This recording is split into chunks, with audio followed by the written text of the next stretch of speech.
ABN Marathi news मध्ये आपल्या सर्वांचं स्वागत आहे। ताज्या बातम्यांसाठी एबीएन मराठी न्यूजला सबस्क्राइब। शिवसेना उपनेत्या सौ अस्मिता गायकवाड यांनी मुंबई येथील मातोश्री निवासस्थानी जाऊन शिवसेना पक्षप्रमुख उद्धवजी ठाकरे यांचे औक्षण करून रक्षाबंधन केले। आज रक्षाबंधनाचा पवित्र दिन होता।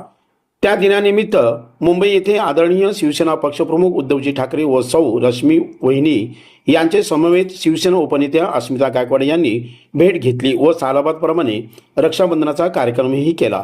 गेली दशकापासून अस्मिता गायकवाड ह्या मातोश्रीवर रक्षाबंधनासाठी जात असतात।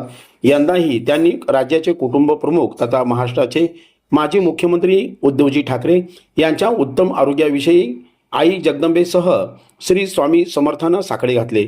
शिवाय राज्यात पुन्हा आदरणीय उद्धवजी ठाकरे यांचे नेतृत्वाखालील सरकार येऊ दे अशी प्रार्थना केली।